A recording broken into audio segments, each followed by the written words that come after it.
name's Jolene Beiser, and this is Holly Rose McGee. Today we are re-giving a presentation we gave at ARSC in 2015 entitled American Women Making History and Culture, 1963 to 1982, Pacifica Radio Archives Broadcast History of the Women's Movement in America. I wanted to say thank you to Brianna for inviting us to talk today. And it's great to see everybody here. Holly and I were both archivists that worked on this project, but I also wanted to mention there was a third archivist that worked on this project as well. His name's Joseph Gallucci, and he's in the LA area as well. So I just want to make sure I mention he did a lot of the same work that Holly and I did, but only she and I are presenting today. So at the time that, that we gave this presentation in 2015, I was still working at Pacifica, and Holly had just been let go because of our financial drama that we always had at Pacifica when I worked there. And since then, oh, my notes, hold on a sec. Oh, it doesn't, there we go, okay. That year, Holly went from Pacifica to the Getty Research Institute, joining the digital services team, and completed imaging and digital ingest for a grant-funded project. About a year later, she transitioned into her current role as digital AV assistant, which is dealing with time-based media from special collections and archives at the Getty. I left Pacifica in October 2016 to be a project archivist at Cornell University, processing the music collection of DJ Africa Bambaataa as part of the Cornell Hip Hop Collection, and just started in January at UC Irvine as the archivist for special collections. So I'm going to give a brief overview of the project. The content to be digitally preserved and made accessible was 2,000 recordings broadcast on Pacifica radio stations between 1963 and 1982. Oh, real quick, the Pacifica radio stations, there's 5 of them. There's one here locally in LA, KPFK. There's KPFA in Berkeley, Oakland area, which is the first station. KPFT in Houston, WBAI-New York, and WPFW in Washington, DC. The materials being digitally preserved were radio broadcasts produced by or featuring women, often about feminism, women's rights, or women's struggles. Oh, the materials being digitized were 1,700 quarter-inch reel-to-reel tapes, 7 and 10-inch, and then we had 300 tapes that had been previously digitized, but we recataloged those recordings and then made them available, the digital files available for the long term and accessible through the internet.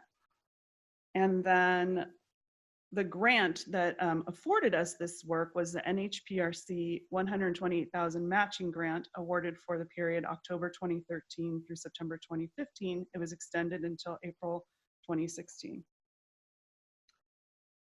So I'm going to talk for a second about the NHPRC grant application, because if you're going to go on as professional archivists, or if any of you are professional archivists, there's a chance you may have the opportunity to work on an NHPRC grant. The grant area for this project is called Documenting Democracy, Access to Historical Records. These are projects that promote the preservation and use of the nation's most valuable archival resources. Pacifica applied 2 times for the grant and was awarded the second time. My big takeaway from this experience of not being funded the first time is to just try. NHPRC gave us so much feedback on our first application that it was relatively easy to write the second one. Their greatest areas of concern were, 1, this is an archives grant, so how is Pacifica going to do this project according to archival standards? And 2, what is the long-term preservation plan for the digital files? Pacifica didn't have any resources for a long-term preservation repository, so we asked our friends at UC Berkeley for help. They agreed to ingest our files through their system, where they would become part of the California Digital Library, a trusted digital repository. We also worked with California Digital Library on a workflow where a finding aid for the project could be ingested into the Online Archive of California. George Blood Audio, the first logo on the left, They were our digitization vendor who gave us an excellent discount because Pacifica had done a lot of work with them. And then talked about CDL. UC Berkeley was our like interface between CDL and us. So they made, we have records about the recordings in the UC Berkeley Library Catalog I'll talk about later. The Internet Archive also hosts the audio, which makes it available through Google search, and the University of Maryland stores the master tapes as part of their National Public Broadcasting Archives. The deliverables on the grant application, once we were finally awarded the grant, were 1,700 mastered reel tapes converted to digital audio files, 1,500 programs available streaming online, 2,000 item level descriptions enhanced according to archival standards, long-term preservation of all the files, an EAD encoded finding aid available on OAC, a dedicated American Women webpage on the Pacifica Radio Archives website, a written manual for reproducing similar digitization and access projects, and then constant publicity promotion and timely reporting. Because Pacifica didn't have $128,000 at the outset because they're broke, basically. We had to ask for funding on a quarterly basis, which meant every quarter we had to show how much work we had done in the previous quarter, and then we could be awarded for the next quarter. Usually big institutions that have a lot of resources. For example, like Cornell is an NEH grant, we only had to report annually. So reporting was like a huge part of this project. Our methodology I've divided into two parts: what we did with the analog materials and what we did with the digital materials. So for the analog materials, we first did appraisal and accession of the recordings into the American Women collection. I'll talk more about that in a minute. Description, tape condition assessment, scanning, and shipping to the digitization vendor, digitization at the vendor, and long-term storage.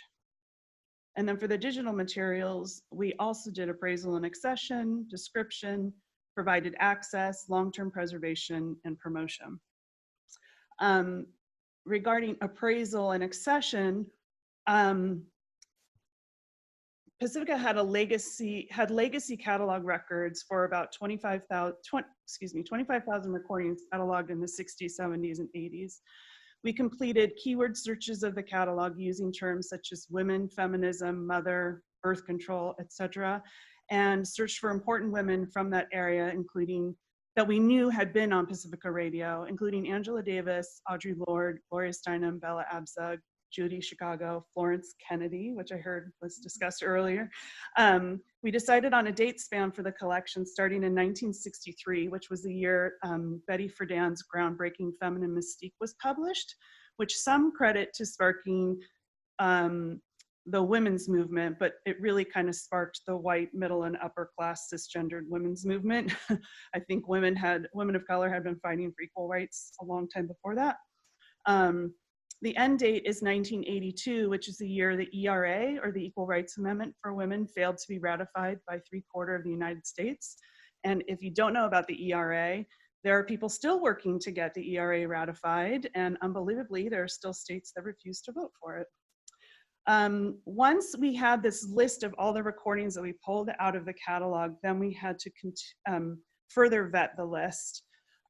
So even though we asked the catalog to only give us recordings regarding within this date span, because the metadata was so messed up, it kind of gave us recordings from all over the place.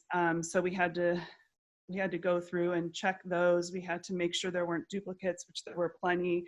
There's rebroadcasts. Some of them might have had one of these keywords in it, but it turned out it wasn't anything to do with women, or it wasn't by women. Or there was commercial recordings. The final list of recordings was then broken up into a previously digitized list and to be digitized list. And this information was also not available in our old catalog. We had to actually go look through drawers of CDs to see if they had been digitized. And so that was fun. And then the to be digitized tape was broken into 4 batches of 425 tapes. So like I said,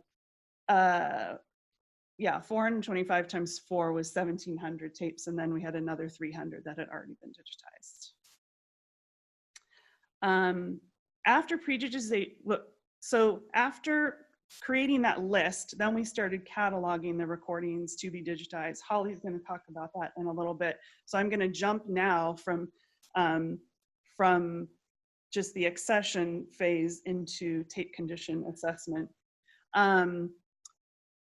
So the whole team would get together for a few days to do the tape condition, because there's 425 tapes. We had to look at every single one and fill out a tape assessment form. We'd note potential issues in the tape, including mold, dirt, a loose tape pack, flaking, and physical damage.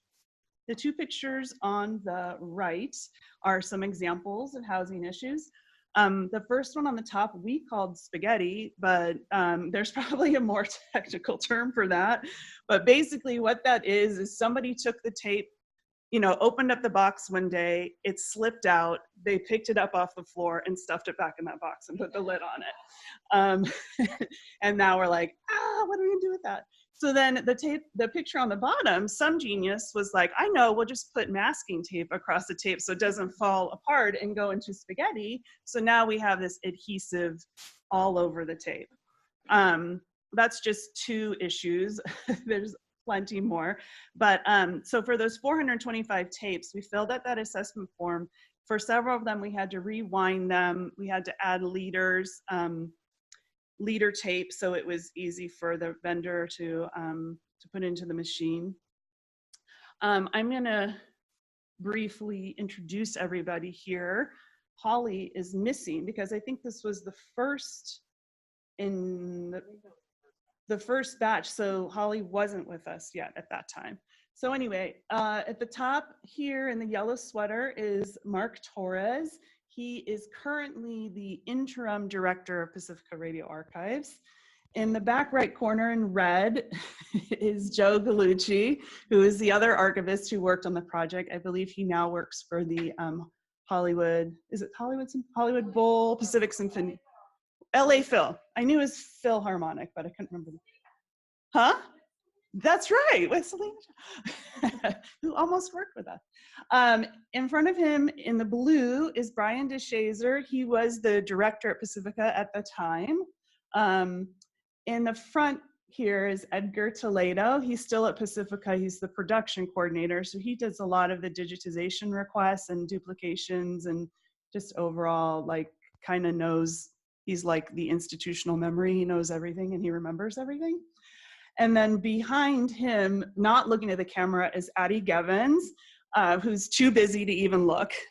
She's just like, I don't have time for this. She is the preservation, or was, I'm not sure where she is now, but the Preservation and Access Project Coordinator. And she was a Pacifica producer for many years. She lives up in Berkeley, and she has a huge memory regarding all of the producers in this collection. And so she was really helpful with trying to get in contact with producers and putting out the word that we were doing this project. Next was shipping the materials to the digitization vendor. Tapes were packed up into these bins. I think there was 13 bins per shipment. And then a manifest was created for each box. Padding and desiccants were added to the box, and they were taped up and sent via FedEx. The first batch we sent via art movers, and it was way too expensive, and took a really long time. And we were like, this doesn't really seem smart, even though it's weatherproofed, but it took so long, and it was just not great. So we went with FedEx, which was fine. And then the archivist sent the metadata in an Excel spreadsheet to the vendor while this batch was making its way over there. And then that metadata could be embedded into the digital WAV file once it just included date, title, that it's part of the Pacifica Radio Archives, and the producer, I believe. So some very basic information in the WAV file. And then after we sent those 13 giant bins of 425 tapes each, we received this tiny little portable hard drive with all of the audio on it.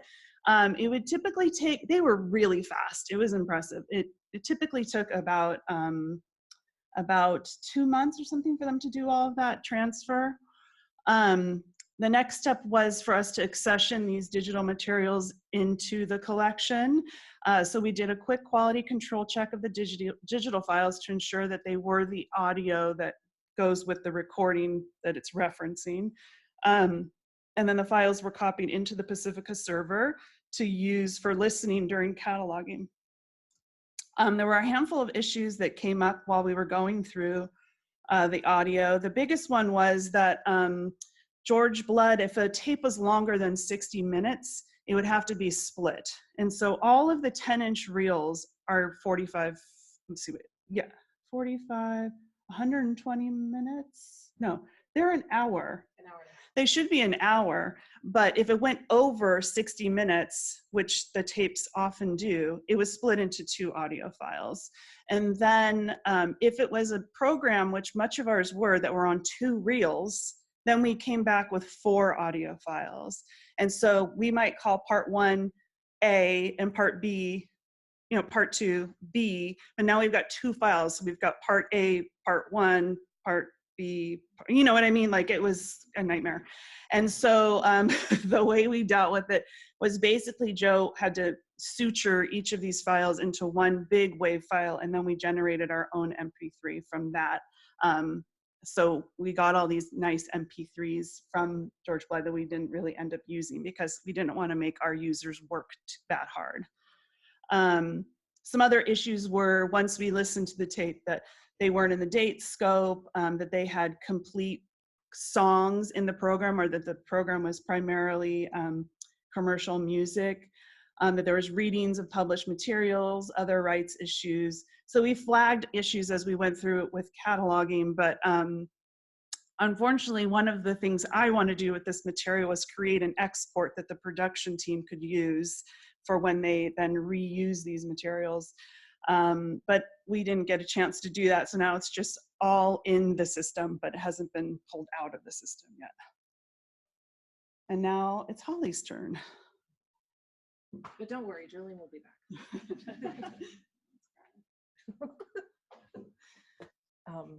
Do I hit the down button? Yes. Okay. Okay. Hi, everybody. So I'm going to be talking about the cataloging in the collection.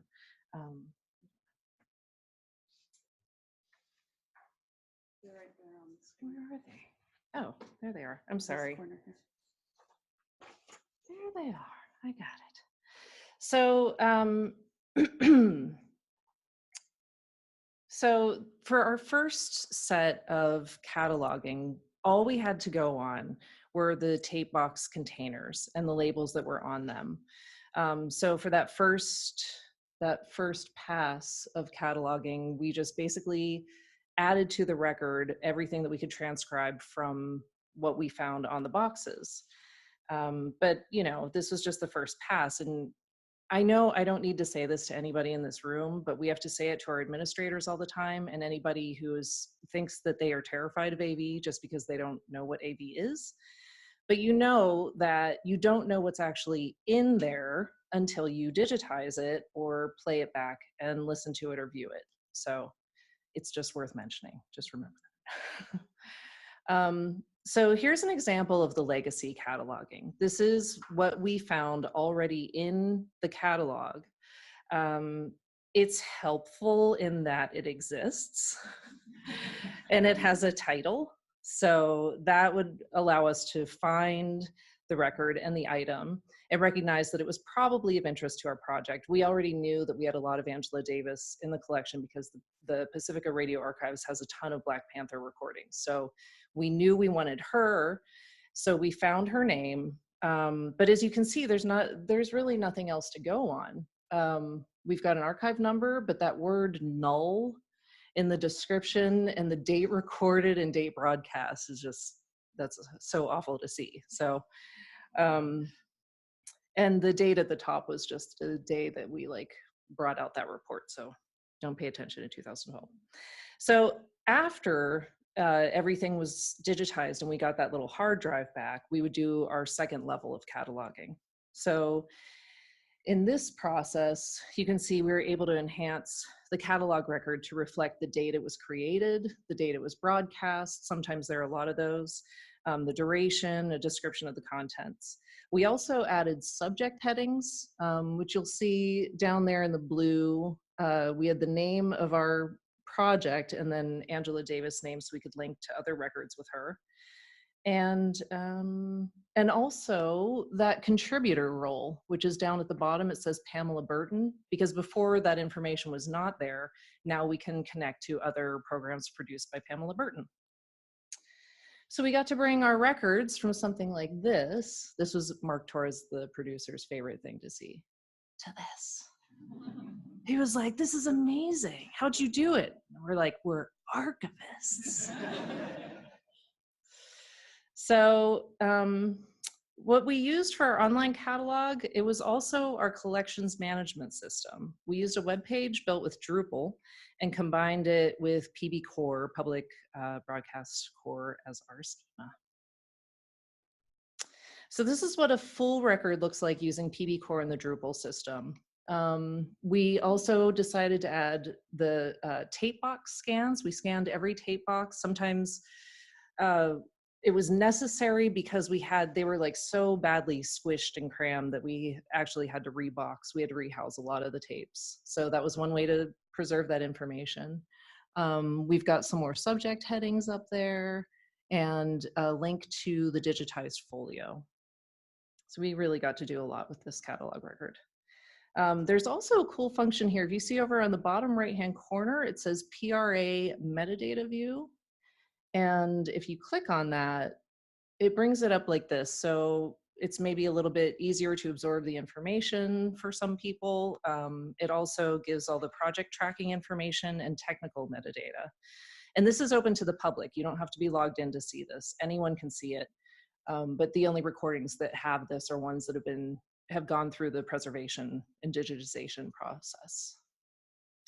Okay, so I'm going to go back and revisit this tape box label again, because I want to talk about where we get that great metadata that makes our catalog records robust. So we're starting here. That's all we have with the information recorded at the time of the creation, like handwritten notes, sometimes people's opinions in the handwritten notes, which was always fun too. But they also did like color coordination. So labels from one radio station were one color and radios from another were others. Then we also had our folios. So in many cases, you could just perform a Google search and you come up with the digitized folio from that time period. These are all on the Internet Archive.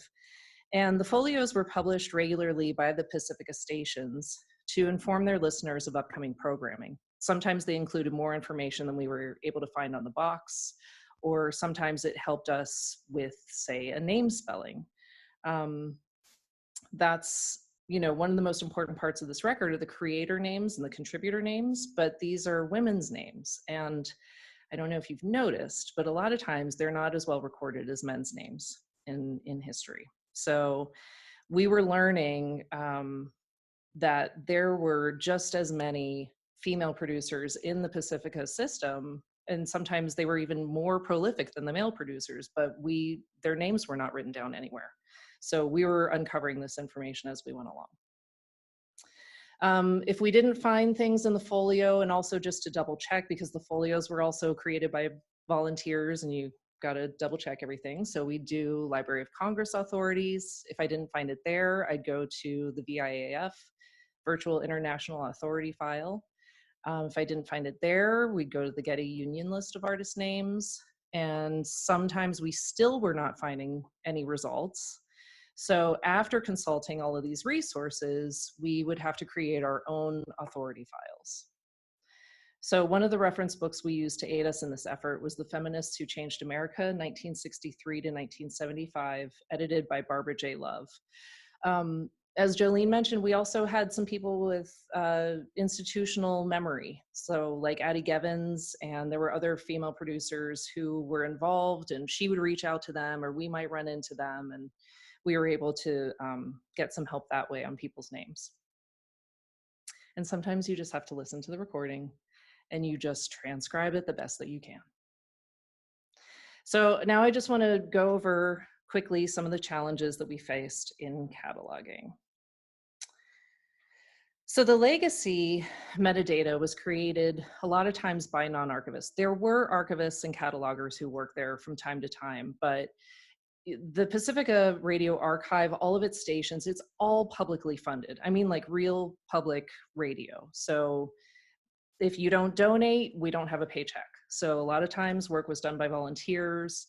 It was done on the fly. People were just getting as much information in as they could, but they had to run and go do something else. So that was a challenge.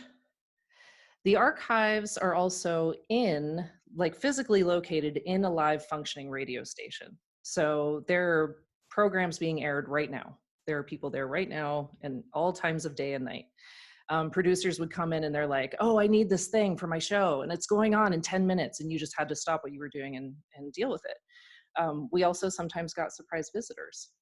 That's Lily Tomlin. That was a very exciting day at work. You have to have good hearing and be able to discern spelling from listening only, because there's no verified or printed information with audio.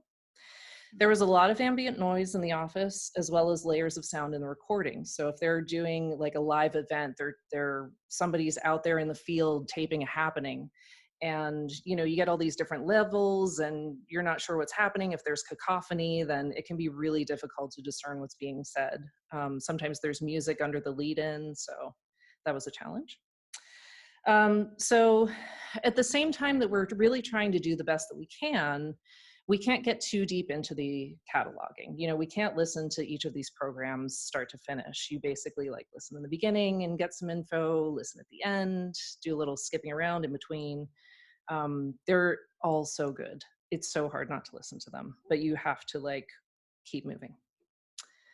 And then finally, just that main takeaway I think that we got from this is that women's history is just not as well documented as men's history. So the names of the women who created and were the subjects of these programs are just not documented. So it takes a lot of time to research these materials, whereas if you're working with some other kind of collection, maybe it doesn't take that long and you can get more work done. And we had to do a lot of work. So that's it. I'm going to hand it back to Jolene to go back to our next thought of access. Okay. I just want to say real quick, Holly had worked for a closed captioning company before working on this project. So she was really good at listening and typing at the same time. And I was I'd listen to 30 seconds and I'd be I have no idea what they said at the beginning. I have to go back and listen and go back and listen. It was much harder for me to transcribe. So captioning experience is really excellent if you're doing this kind of cataloging work.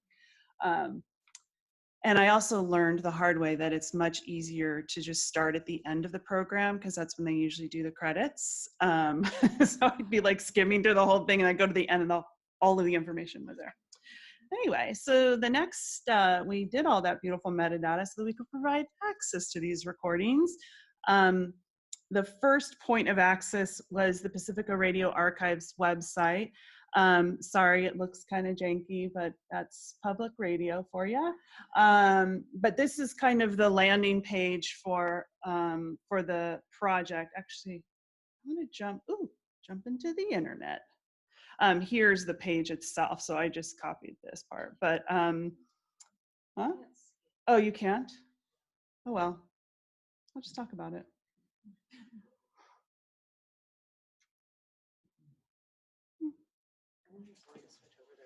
It's okay. It would be great if you could, but I can live without it too. Where is it? Where did you have it on Chrome? Here? Yeah. There it is. Cool. Thank you. How did you do that? Just moved it over there. I'll be here. Yeah, stay close. Wait, now I can't see it here. Well, whatever. This page has has the search collection by subject or keyword, browse the American Women collection, and American Women from the Vault radio series. But the browse the American Women collection has the recordings with those genre terms that we created that are like American, I can't. Oh, so I have to do from here up to there. I'll switch it for you here. Oh, this is gonna be a pain because I'm gonna do it 3 times. So That's okay. cool. So this was really, we applied these genre terms. So basically, if you were interested in one area of this collection, because it is so massive, you could pick one. So like poetry, for example, there's so much poetry in this collection. And browse just the poetry. And hey, good one. That's, I knew that. But and like Holly said, so you could also, if you can't find something here that you're looking for, there's a link to take you to the whole collection. And actually there are a lot of other recordings that are digitized in our main catalog, but they, which is, that's cute, isn't it? It works though, but it's, the digitization information isn't online. So you have to actually ask the station. You have to call them or email them to find out if something's been digitized, or they can digitize on demand. So now can I go back? Oops, wait, let me go back one more. I'm sorry. Apologizing, bad feminist. Okay. So also on this page, there's technical reports. So that's information, our reports to the NHPRC, the finding aid on OAC, and then like my pride and joy, the project procedures manual, which is basically, I wrote up how to do a similar project according to Pacifica's resources. So that's I think it's a pretty good tool if somebody's looking for to do a project similar to this. Okay, now I need you back. Thank you. Oh, I can do that? Yeah, 3 fingers and then you can swipe. 3 fingers? Do you want your presenter notes though? Okay, yes. Cool. Whee. The second access point is archive.org, or also known as the Internet Archive. We have a landing page, but browsing the Internet Archive is like really difficult. So that's why those genre terms aren't in these records. So all we have is this massive list of recordings. Let's see what happens now. It's not really that important, but anyway, if you scroll down here, the topics and subject, it has every single subject term in the whole collection. So it's the list is like probably has 1,000 different subject terms. So it doesn't really like pare down the collection. So if you're trying to find something, I suggest looking through the Pacifica website, find what you're looking for, and then come over here, and their lists, they're streaming freely online. So and you can do a Google search and get here. So you can do Internet Archive and then the title, and it'll bring you right to the listening page. Woo. Oops, wrong way. Oh, this is where I want to be. No, it's not for you. Okay, what do I do now? Oh, this is my page. Okay, sorry. I thought I was looking for that. Hey, this is cool. And then our last landing page is at OSCE-CAT, the UC Berkeley's library catalog. And behind the scenes here, they're being stored through California Digital Library. And these are accessible to any users. They're just harder to find. So thank you, Berkeley. Lynn Grigsby over there saved us. And then the other access point is the OAC finding aid. This was created after working with Pacifica's content management system developer. His name is Darren Avery. He helped us create an XML export from the Pacifica database into XML, and then we imported the XML into archive space, added the front matter for the collection, the series descriptions, but all of the item level descriptions were imported in there, so we didn't have to do any of that work in archive space. And then exported that XML and uploaded it to the OAC using OAC's Record Express, I think it's called, and Adrian Turner at CDL was extremely helpful in getting all of that worked out for us. Some other project challenges. Number one is copyright. Although because Pacifica broadcasts were originally created to be broadcast publicly on public radio, Pacifica errs on the side of open access to their collection, and they have gotten like maybe 5 complaints about recordings up on the Internet Archive in 15 years. So they're sticking with that, I believe. I mean, we haven't been there in 4 years, so I'm not sure if anything's gone down, but I haven't heard anything, so I think it's good. So even for recordings, like, I think the big copyright issue was just if it was all pre-recorded music, then we wouldn't put that up there because sometimes it's just an album. So even like for recordings like this that Holly showed where it says no dubs, paid or otherwise, we were like, well, that was 1966. Like, I have a feeling this person's gonna be blown away that we still have this recording. That usually they were like, why would anyone want to listen to that? And we're like, trust us, it's history, it's very interesting. Although there's some people who are like, my recordings are the most important, you know, there's archives that are like that. But anyway, so even this one we made accessible, even though the box says don't. Yeah. Other challenges were that we were continually updating our methodology as we found more interesting information on the tapes. We wanted to be sure to capture that information, so we had to be working with the CMS developer to add that. And so we were, so a lot of the time I was still doing like quality control on, or, you know, checking his work to make sure it's doing what we need it to do. Like that XML export, that took a really long time.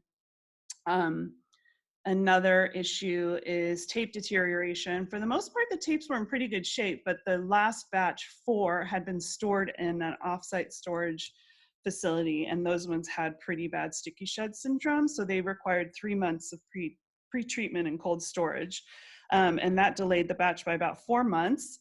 But we were able to get a 6-month extension from NHPRC. We didn't ask for more money, just an extension for our reporting and finishing the work. And then the last issue was staffing and funding shortages. As I said before, Pacifica has always had financial issues, and the grant period was no different. Since Holly was the most recent archivist on staff, she was the first to be laid off by Pacifica in spring 2015.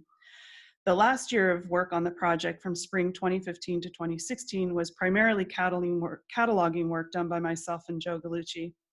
Luckily, we had the extension which helped us finish the deliverables, but we could have completed much more promotion and better content delivery if we had had 3 archivists. But still, as you can see, these 4 access points all provide some service, but there isn't one that does everything, and that would be the dream. It's you. So I'm just going to close this out here. As a fortuitous twist of fate, Jolene and I actually just published an article on this project. The call for submissions went out for a journal called Collections, a journal for museum and archives professionals, in December 2017. And we decided to go ahead and write about the project, which I think is, for both of us, one of our proudest professional accomplishments, not just for the work that we did, but also in helping to provide access to this incredible collection. There is really nothing else like it out there anywhere. Unfortunately, we cannot provide a link to it because it used to be published by Roman and Littlefield. I have a copy of it right here. This is what it looks like, if you can find it. But they just got bought the publication got bought by Sage, and Sage is not providing access to this particular issue right now. And I keep checking every day and it's not there. But Jolene and I have the galley copy, and if you really want like a deeper dive into the content and the methodology of this project, please just email us. You can take our email addresses from there. And we're happy to talk about anything having to do with this project. And we're going to leave you with a clip from Audre Lorde. So this is from her essay, one of her essays, and it just kept me inspired the whole time, I think, for both of us. So we're gonna try to open that up.